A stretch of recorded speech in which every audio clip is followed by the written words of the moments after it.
clienteles, like corruption, when they don't assign the projects to the best person, or they don't make contests to assign the money. Yeah. They just assign the money to their network, to their political clientele. So because we're non-political, non-partisan, then obviously we never had access to resources, so funding was very, very difficult. So 4 years ago, and that's why I mentioned the fact that we are a nonprofit first, and I told you that Colombia only has either nonprofit or profit. Right. So we decided to, 4 years ago, we created a company, a for-profit company that is owned by the nonprofit. Oh, okay. Okay. And we created it to be able to make money out of something that was a huge opportunity that was around us, because we needed to fund the foundation, and that's tourism. That's where the tour operator comes in.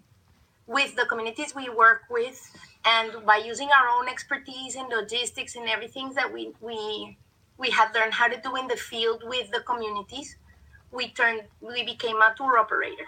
Okay. We were launched in 2014, and we've won innovation awards.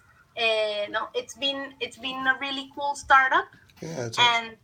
to the present, the startup funds 27% of the operational costs of the nonprofit. Wow, that's a pretty So awesome example of innovation. It's been tough because it required changing our mentality. Like, we're all political scientists or social workers. No, our profiles are not like yours. Right. So it took a lot of learning and a lot of like mind changing to go into the entrepreneurship mode.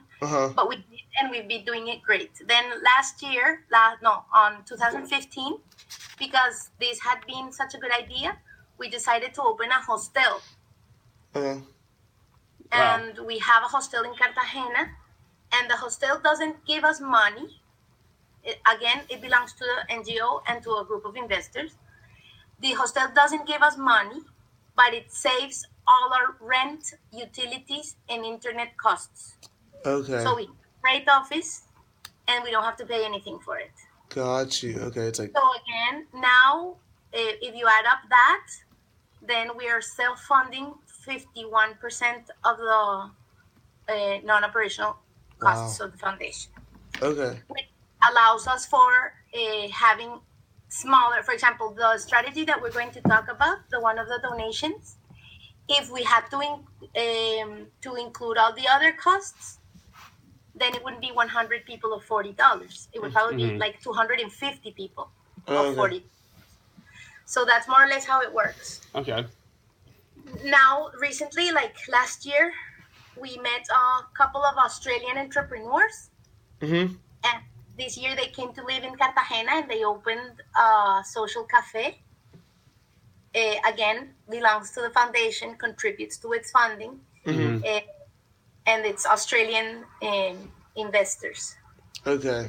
Cool. So we've learned how to Adapt. use like the market logic into social impact. Okay, got you. So you use a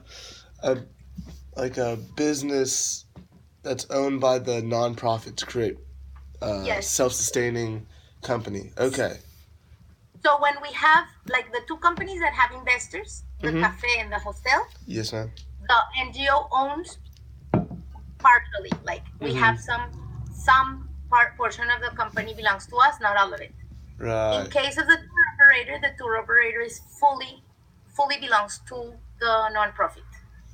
Okay. Oh, okay. That makes perfect sense. So that is good news for the nonprofit, but it is also bad news because, in a sense, the other two businesses have teams that strategize, do the marketing, all that, but the NGO doesn't.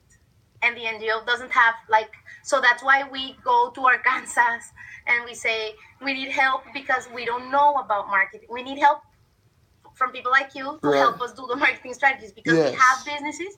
We need the money of the good marketing strategies, but we don't know how to do them. Okay.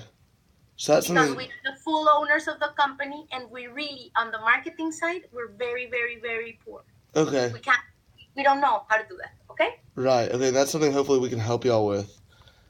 Exactly. Yes. That's where we fit. Right. Right. Exactly. Okay. Awesome. Okay, so we've spoken about the funding model of the organization, but we haven't spoken about the organization itself. Right. So I'm going to explain to you a little bit and I'll give you a little bit of context about Colombia. Colombia is a beautiful country. I don't know what you know about it. Probably seen Narcos. Uh huh.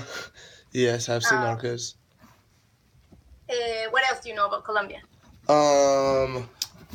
Dude. Not a lot. I'm not very educated Yeah. on Colombian Um. history really myself, but I'm very interested to hear what you have to say about it. That's for sure. Yeah. I've seen Narcos. I'm sure it's super biased to the cartel and all the things that are going down there. But I know it's really pretty. My sister did some mission work, and I'm not sure what part, I believe, but she did mission work there, and she brought back photos, and it looks gorgeous. Okay. We're becoming a tourist trend. Mm-hmm. No, it's kind of our national marketing strategy in the world is improving. Uh, Even though Narcos gives us a lot of bad press, I Yes. guess it contributes because people are interested in Colombia. And we are the second most biodiverse country in the world. Wow. We are not a poor country, Mm-hmm. but our levels of inequality put us fifth in the Wow. world as the most unequal Wow. countries. Wow. We are, that is a very I think that is a very humiliating ranking position Really? because it tells about how wealthy we are Uh-huh. and how selfish we are as a society. Oh, wow. Okay, so there's an ethical problem in Mm-hmm. Colombia about redistribution, and we are very similar. I'm going to give you two, like sociologically, we are very similar to two countries that you might have heard about. Uh-huh. One is South Africa,